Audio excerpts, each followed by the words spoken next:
again, thank you very much for this invitation. I have to say that myself, I feel relatively inexperienced still. This is the first time I participate in the staff exchange action. I have in the past participated in the MSCA actions you mentioned, but also in other exchange programs of the European Union, for example, cost actions or RIA actions. They have some elements of exchange there as well. But I consider this program quite special and, in fact, quite efficient in creating actual ties between the collaborators.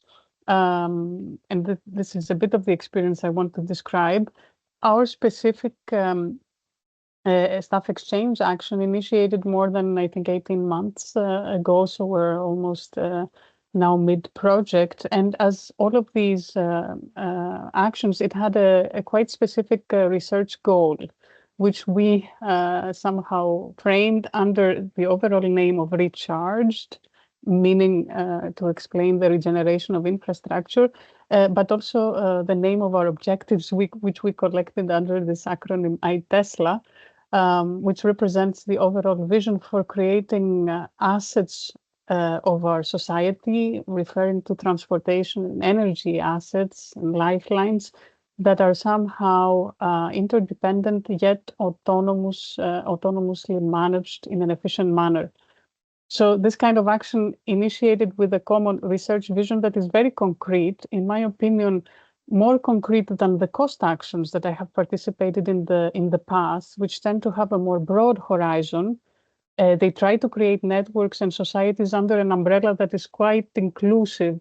But here, at least this is my understanding, we have a vision that is more concrete, more tangible, and aspires to have a faster, at least, transfer of knowledge into practice.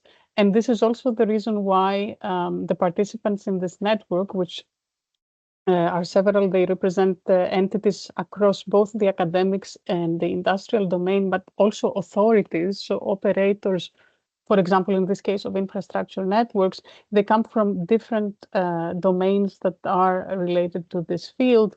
It was also explained in the introductory video that there has to be some sort of inter and transdisciplinarity in the nature of the proposal. And this is also true in this case because we have partners that represent the civil and mechanical engineering domains, but also social scientists, experts in IoT, Internet of Things communications that are effectuating the platforms that are part of this project, environmental experts, experts on hazards, but also, of course, the authorities that are the means with which this action aspires to implement results into practice. And so because we have a quite cohesive research vision, we try throughout the action to also follow it and follow the milestones that were somehow set for prescribing our goals, which somehow move across the fields of, let's say, the fields of theory. So understanding how to describe functionality of assets of our infrastructure that surrounds us, how to implement these. So for this specific goal, we have selected the use cases that are real systems that I will slightly or briefly overview in a second, where we plan to implement the developed tools. And the third point, which I think is really the main motivator for these kinds of actions, is how to transfer these results into practice, but also train a network where really the network that is made up from the participants in these secondments and exchanges that will carry these ideas and implement them in the future. And so for structuring such a program or plan, we have what you see here as an organigram. We have 7 work packages. Of course, the first one referring to management, but then packages that also specifically pertain to the research pillars, which is what you would see here as work packages 2 to 4. And then more importantly, those packages that probably should exist throughout actions of any character, which have to do with training, dissemination, and outreach, the so-called knowledge transfer and communication, let's say, pillar. To what concerns the research, I think probably you don't want to know the very details of such an action, but just for understanding the structure, I will explain that these work packages also reflect our research objectives. So with the first one, trying to organize these assets in what we call taxonomies, so different types of systems which will entail within them a different type of treatment for organizing their optimal monitoring and maintenance, which is our goal. In order to make this more tangible, we have, as I mentioned, identified actual case studies, one of which is actually in Switzerland, in the Swiss domain, having to do with infrastructure resilience to geomorphological hazards. So basically hazards that have to do with landslides, floods, and other extreme events which could compromise infrastructure. In fact, we had some such recent events also quite recently in the domain. We have a case study in Portugal. There, the main objective is, again, to try and understand what's the best course of action to try and design structural systems or repair structural systems under the effects of extreme climatic hazards, because we're discussing here a situation near a coastline where it is quite, these kind of effects of aging and deterioration due to adverse climate effects are quite pronounced. And then finally, we have a case study in Greece where also the coordinating entities from, we have the bridge of Polyphytos, which is actually a bridge that very recently collapsed under combined loads that had to do with both flooding events, but also extreme hazards, such as wildfires that preceded rainfalls and seismic activity.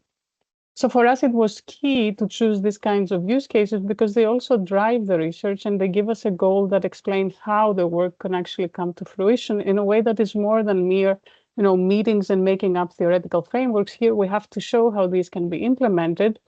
And to demonstrate how these can be implemented, we try to extract or translate the information from these systems into performance indicators that are then let me go here, actually uploaded on a platform. Here you see an instance of this platform tool where the goal is to collect the different use cases or the additional use cases that may arise, let's say, in the future as examples for us to tackle, and try to classify the environment of these use cases in terms of the infrastructure itself, the hazards that are actually associated with it, the potential damages and functionality loss, and the type of decisions that could support various scenarios that could involve one or multiple of these hazards occurring. So that was the scientific, let's call it, basis. But as I mentioned before, at the core of these exchange actions is also what you do in terms of the network that is built not only for creating the tools for these instances, but also for creating ideas and underlying frameworks on what to do next. Very typically, or at least the intention for these kind of exchange actions is to be able to, in the future, also form consortia that would be active in this domain, creating fundamental or blue skies or even applied research. And so in doing so, we understood very early on that it is essential to try and offer training so that we have a sense of a community, a web of scientists that could become a continuation, could form the staff or the workforce that would continue this project. And one way to do this is by offering these kind of cross-sectional or cross-sectoral trainings. In one of our tools that we develop, we would like to have inputs from all partners and experiences from this action as well, included in a massive open online course. The recordings for this course have already started, so it's not a tool that already exists, but it will be a deliverable that is handed out by the end of this kind of action. And the reason why it's not already there is also because we wanted to include some part of the experience of the tools developed as part of the action. Now you have, let me go here, you have these kinds of results explained and also introduced across workshops, for instance. We have had workshops that are both online and in presence. The May 22nd workshop was actually an in-presence event. Which I don't have here. I thought I had included it. It was an in-presence event that was put together by our coordinator in Athens, where the status so far was analyzed, and all of the partners were there to report the experience during existing exchanges and plan the way forward, which meant also possible reorganization to a small extent of the foreseen secondments in a way that best services the purpose of the program and the delivery of the milestones that are still quite concrete. Again, I would say more so than in previously other formats such as cost actions, where there may be a more loose somehow description. Another aspect of the dissemination, of course, has to do with the communication of the results. Necessarily, this means also output and the publications that come out from such a network, but more importantly, the open access to any kind of new knowledge that is generated from this action. And this could refer to data, which is very much the case for us, but also these kinds of training modules and workshops, which for us are still remaining open and are made open to the public for access. A lot of our work is communicated also through social media, because in fact, this is a way even for our network to stay in touch, since there's so many things going on where you cannot always track everything that is going on outside of one's institution.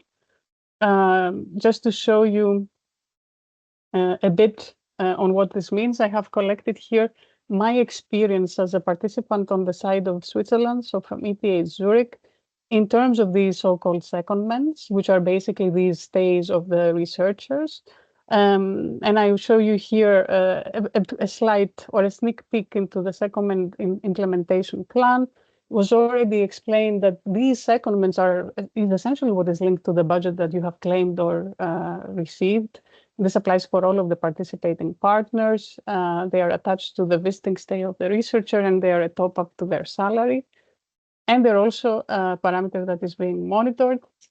Here you see the overall exchanges planned for the project. You see several months already for all of the participants. In effect, if you make this calculation, we're discussing for this project a total of 384 person months, out of which ETH Zurich is what you see here.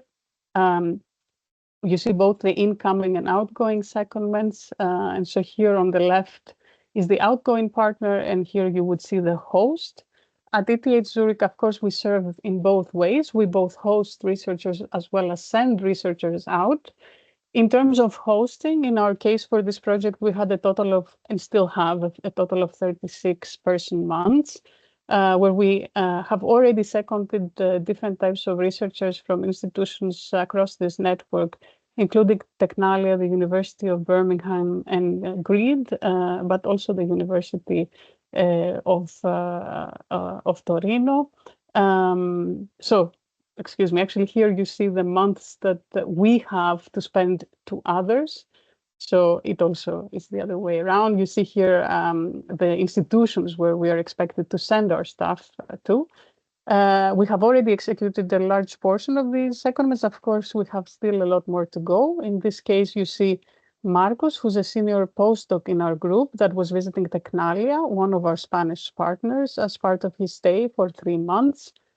Here, I should say that we choose to send the researchers that are more senior.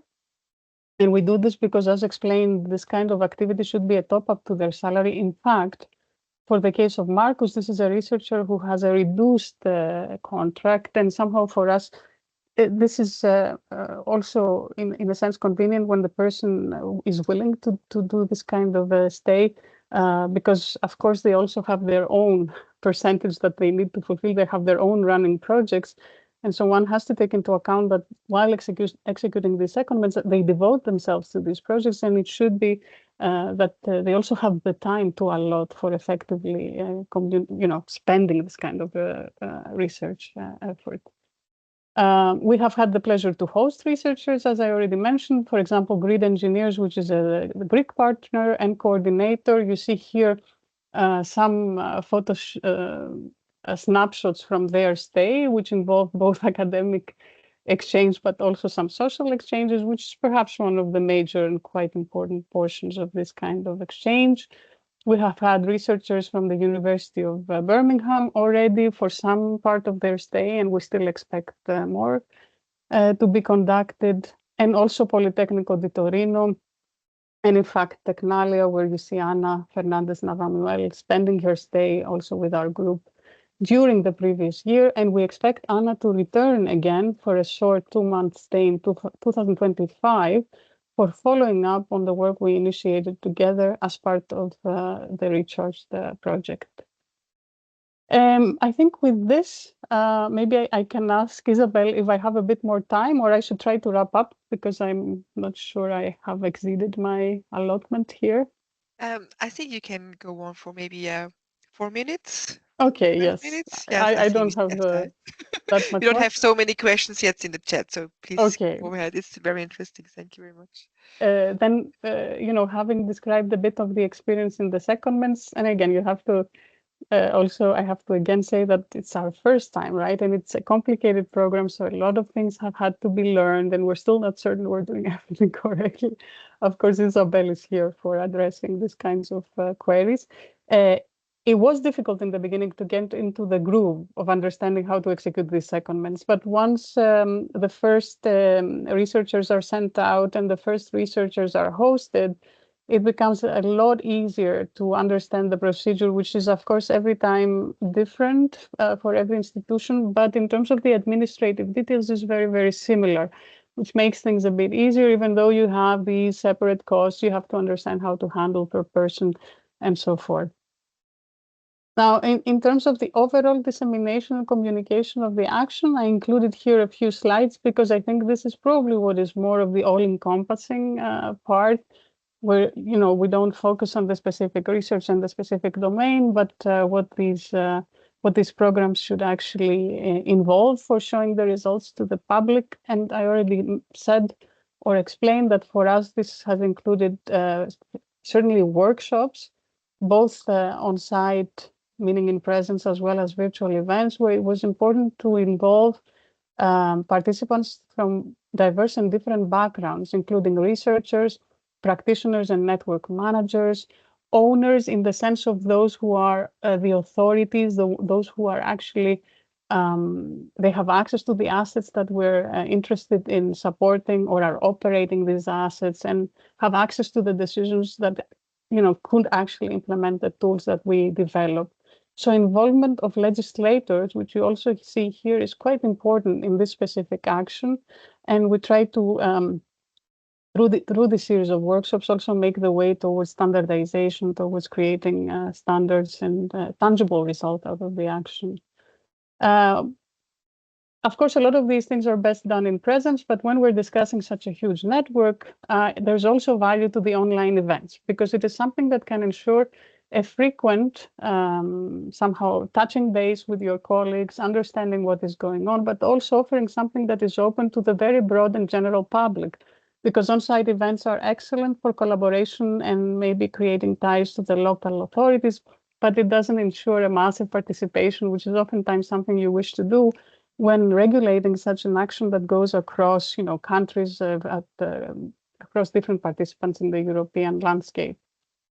This is the on-site event that I mentioned, and here, of course, the benefit is that you can have the team building experience. You can bring people together and also understand, who has been visiting whom and what could be options to be explored that perhaps were not there in the initial plan. It is not, of course, recommended to deviate from the initial plan very extensively, but I should say that in cases where we identified opportunities to visit a partner that was not there in our planning from the beginning, it has been made feasible and it has been extremely helpful because it is also to the benefit of the action to try and understand how, what are the synergies that are required to make the different milestones come to fruition. Again, further to the actual meetings, it is important to have open tools that are there throughout the project horizon. And for us, added to the scientific tool, which was that project platform, where you see the different use cases that I explained before and how they will be mapped. We also have a knowledge hub, which is where all of the resources and information that have to do with training, open access publications and data sets are actually included, and where it is possible for anyone to reach out and gain access, sometimes for data. For example, if they're too massive, you need to have some sort of request, but it's always possible to reach out and get access to that information. We additionally include in that knowledge hub these MOOC courses, which could be used for training at large. Of course, in our case, we use them efficiently throughout the network, and we were considering also trying to create something that would offer credit points for those younger researchers from our network, sometimes doctoral students, when they are interested in partaking into such trainings or workshops also along the same lines. So to conclude, I still am learning how it is to participate in such an action, but the experience I have to report is an all-around positive experience. I have had the chance to participate in a network that is creating something tangible and tries to do this by effective collaboration and bringing everyone together. It is not, let's say, something that sticks to just theory and meetings at a more vague communal sense. Here we're discussing about creating something, probably something that has continuity and could also, this kind of action could be exploited as a next step. This was already mentioned for a project that could bring in, let's say, a lengthier effort, for example, a doctoral network or a reaction. I would try to take the results into the higher level, into the higher even TRL exposure. With this, I think I will close and I can stop sharing to receive any questions.